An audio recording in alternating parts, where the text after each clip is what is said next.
Malam itu, langit menggelap lebih cepat dari biasanya. Awan menggantung pekat, dan angin berembus membawa hawa dingin yang tak biasa. Hujan turun deras disertai petir yang sesekali menyambar, memecah keheningan perumahan elit di pinggiran kota. Rumah besar di ujung jalan tampak redup dengan cahaya temaram dari ruang tamu yang mengintip melalui jendela besar. Dari luar, rumah itu terlihat sempurna. Halaman tertata rapi, pagar putih bersih, dan taman mungil yang selalu terawat.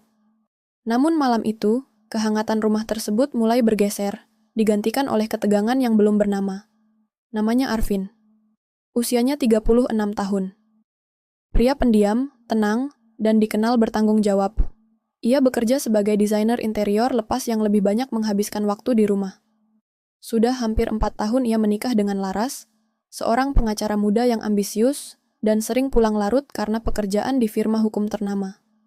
Meski cinta di awal pernikahan mereka sempat menggebu, belakangan komunikasi mereka lebih sering terdengar seperti laporan harian. Laras terlalu sibuk dan Arvin terlalu tenang untuk menuntut apa-apa. Di sisi lain, ada Bu Ratna, ibu kandung Laras. Wanita paruh baya berusia 54 tahun yang baru saja menjalani perawatan pasca operasi ringan dan disarankan dokter untuk tidak tinggal sendiri. Laras yang tidak bisa meninggalkan pekerjaan menitipkan ibunya di rumah mereka, percaya bahwa Arvin bisa dipercaya untuk merawatnya sementara. Bu Ratna dikenal sebagai wanita yang kuat, elegan, dan sangat menjaga citra. Sudah lebih dari 5 tahun ia hidup sendiri setelah perceraiannya.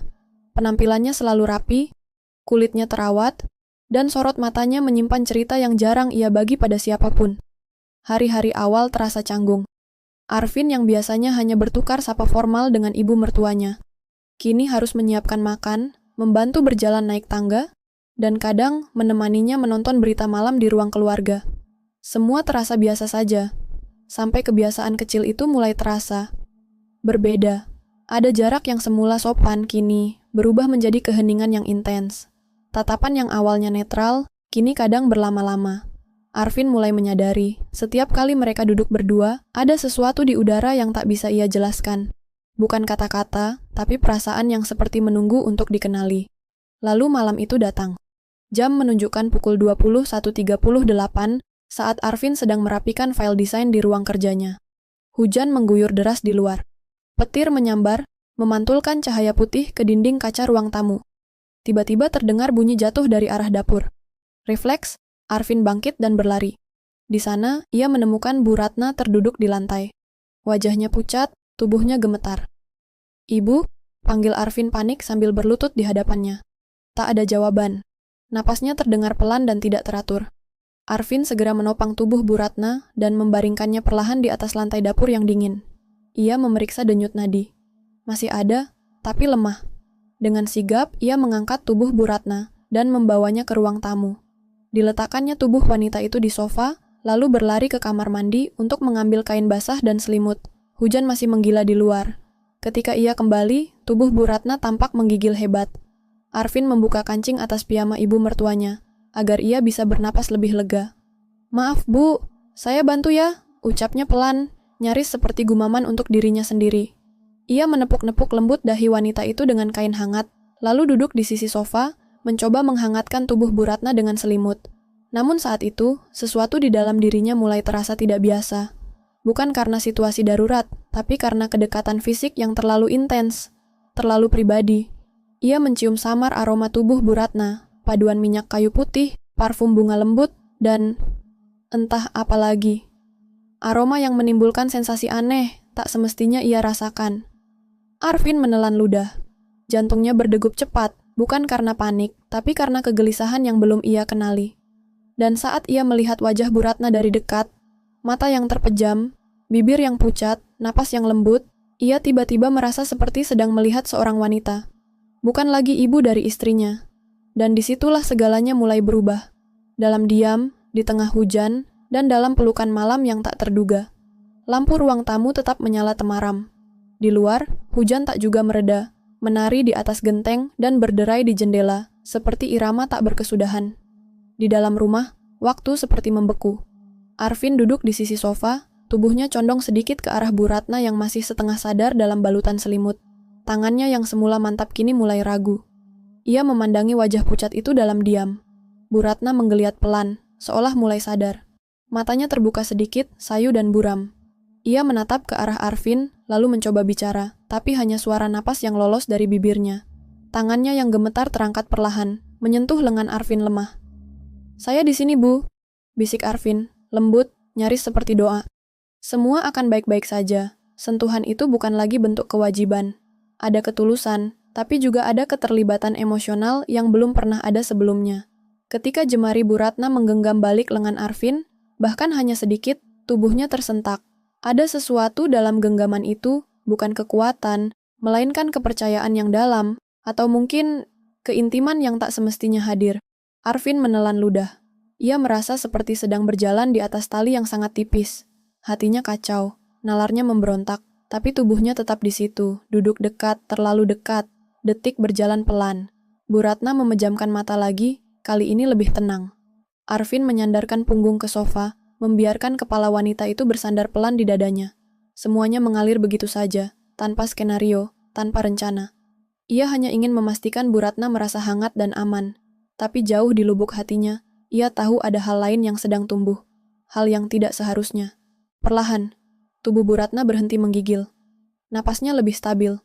Tapi suasana di ruang tamu justru semakin berat. Seakan udara sendiri ikut menyimpan rahasia.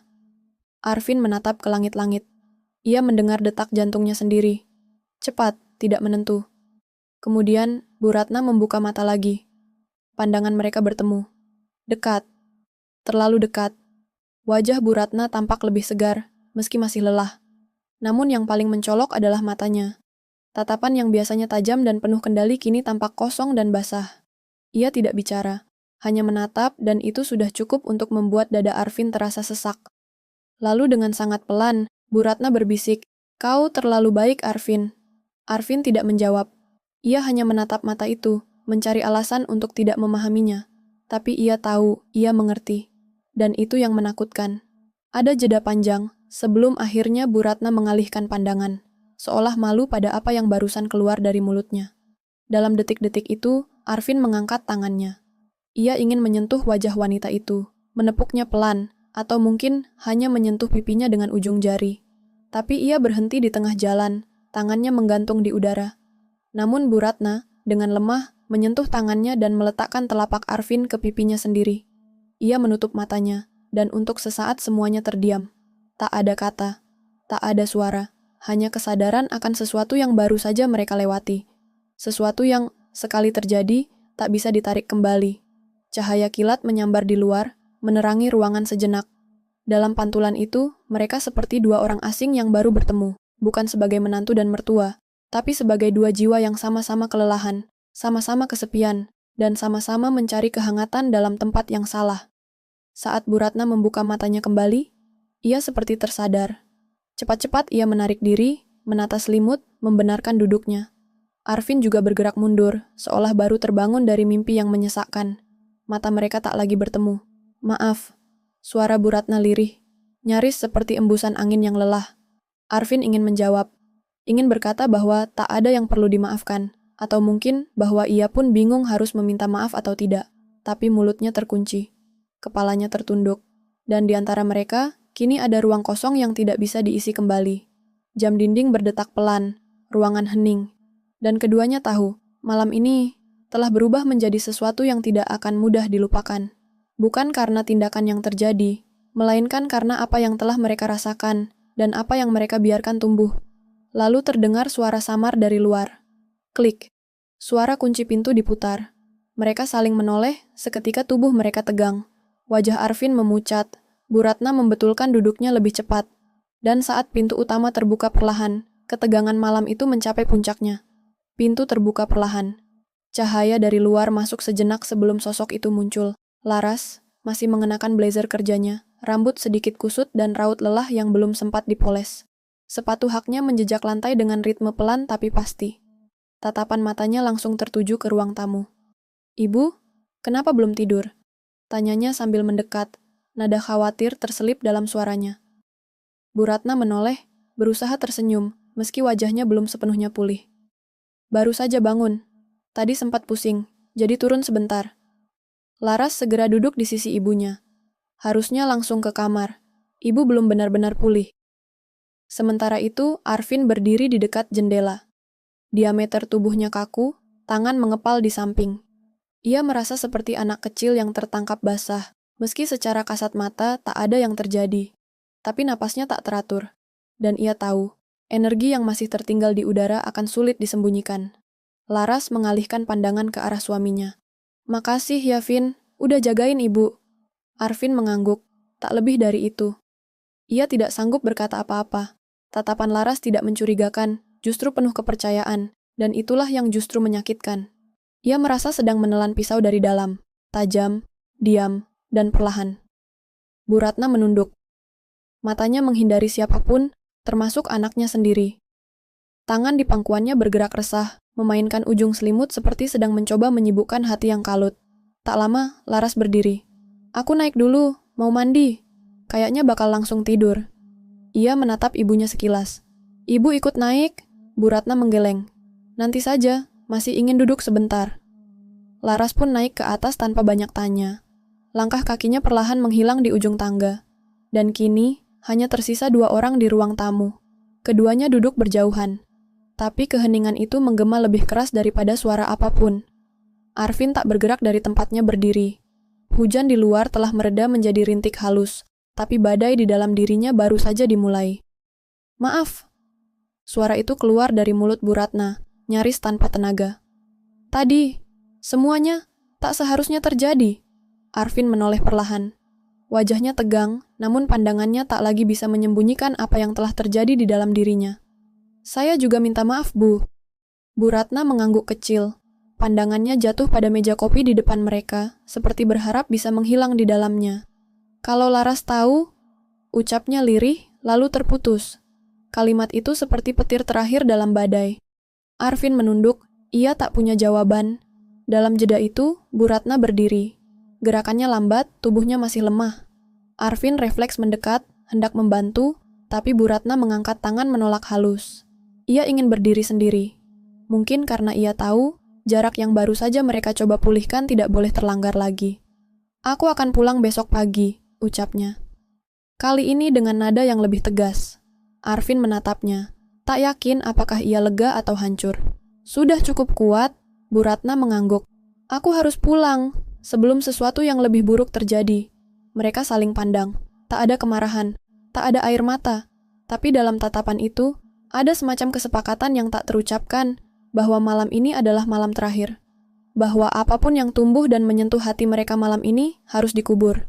"Saya yang antar besok," kata Arvin pelan. "Tak perlu, aku bisa pesan sendiri. Laras tak boleh curiga." Arvin mengangguk. Ia ingin bicara banyak. Ingin menanyakan, apakah semua itu nyata atau hanya ilusi malam hujan. Tapi ia tahu jawabannya akan menyakitkan. Maka ia memilih diam. Bu Ratna melangkah pelan menuju tangga. Sebelum naik, ia berhenti sejenak dan menoleh. Tatapannya sendu, tapi mantap. "Terima kasih, karena sudah jadi orang baik. Tapi jangan jadi terlalu baik pada seseorang yang rapuh. Itu bisa menghancurkan semuanya." Arvin tak menjawab. Ia hanya memandangi punggung wanita itu hingga menghilang di balik tangga. Lalu ia duduk kembali di sofa yang masih hangat, tempat di mana semuanya dimulai, dan juga berakhir. Jam dinding menunjukkan pukul 23.04. Dan malam itu, semua terasa seperti baru saja dibangun untuk hancur dalam 1 detik. Pagi datang dengan tenang. Matahari menyusup perlahan melalui sela tirai ruang makan, menciptakan bayangan lembut di lantai marmer yang dingin. Di meja makan, Arvin duduk diam dengan secangkir kopi yang sudah dingin sejak setengah jam lalu. Matanya menatap keluar jendela, tapi pikirannya jauh dari pagi itu. Ia tak tidur semalam, tidak benar-benar tidur. Kepalanya penuh bayangan, fragmen percakapan, sentuhan singkat, napas yang tersendat, dan tatapan yang terlalu lama bertahan. Ia mencoba merasionalisasi semuanya, tapi justru semakin tenggelam dalam kekacauan batin yang tak bisa diurai. Di lantai atas, suara langkah kaki pelan terdengar. Tak lama, Bu Ratna muncul, kali ini dengan pakaian rapi dan koper kecil di tangannya. Tak banyak barang, tapi beratnya seperti membawa pulang seluruh beban malam kemarin. Arvin berdiri secara refleks, hendak membantu, tapi Bu Ratna hanya tersenyum kecil dan menggeleng pelan. "Saya sudah pesan mobil." Ucapnya singkat, suaranya datar, tak lagi rapuh, tapi juga tak sepenuhnya kuat. Arvin mengangguk. Mereka berjalan ke depan rumah dalam diam. Hanya suara burung pagi yang terdengar, bersahutan dengan suara roda koper menyentuh keramik. Ketika mereka berdiri di depan pintu, mobil hitam sudah menunggu. Sopir turun dan membuka bagasi. "Kau yakin?" tanya Arvin pelan. Bu Ratna menatapnya, tatapannya hangat tapi penuh luka yang tak bisa dijahit. "Lebih baik pergi sekarang, sebelum kita lupa siapa kita." Arvin menunduk. Kata-kata itu menamparnya lebih dalam dari yang ia harapkan. Namun ia tahu, ini bukan tentang siapa salah dan siapa benar. Ini tentang menjaga agar sesuatu yang salah tidak terus tumbuh dan menghancurkan lebih banyak. Sebelum masuk ke mobil, Bu Ratna menoleh untuk terakhir kalinya. "Jaga Laras," katanya lirih. "Ia wanita yang kuat, tapi kekuatannya berasal dari kepercayaan. Jangan buat itu runtuh, Arvin." Kata-kata itu membuat dada Arvin nyeri seperti ditusuk perlahan. Ia hanya bisa menjawab dengan anggukan kecil. Dan seperti itu saja, Bu Ratna masuk ke dalam mobil. Tanpa pelukan, tanpa salam perpisahan. Yang tersisa hanya angin pagi dan suara roda mobil perlahan menjauh. Arvin berdiri di depan pagar, menatap mobil itu sampai lenyap di tikungan jalan. Tapi rasa yang tertinggal tetap membekas, tak ikut pergi. Hari-hari setelahnya berjalan seperti biasa. Atau setidaknya tampak begitu di permukaan. Laras tak pernah tahu apa yang terjadi malam itu. Ia tetap bersikap hangat, tetap mempercayai suaminya, tetap memeluk Arvin setiap malam sebelum tidur. Tapi di dalam dada Arvin, ruang itu tak lagi utuh. Bu Ratna tidak kembali. Sesekali mereka bertukar kabar lewat pesan singkat, tapi tak pernah lagi membahas apapun selain kesehatan dan hal-hal formal. Laras tidak curiga. Ia hanya mengeluh sesekali bahwa ibunya terlalu tertutup. Arvin mencoba menjadi suami yang lebih baik. Ia lebih perhatian, lebih banyak membantu, lebih sering menemani Laras berbincang. Tapi ada sesuatu yang sudah retak, bukan di antara mereka, tapi di dalam dirinya sendiri. Ia menyimpan sesuatu yang tak akan pernah bisa diceritakan.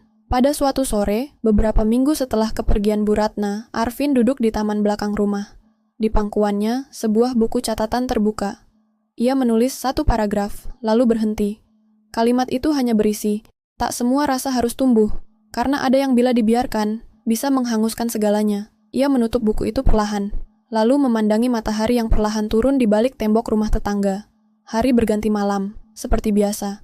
Tapi dalam dirinya, malam itu, malam hujan dan pelukan diam di ruang tamu, masih terus hidup, bukan sebagai kenangan indah, tapi sebagai peringatan, bahwa kebaikan tanpa batas bisa jadi jebakan, dan kesepian bisa menyusupkan cinta dalam bentuk yang paling membingungkan.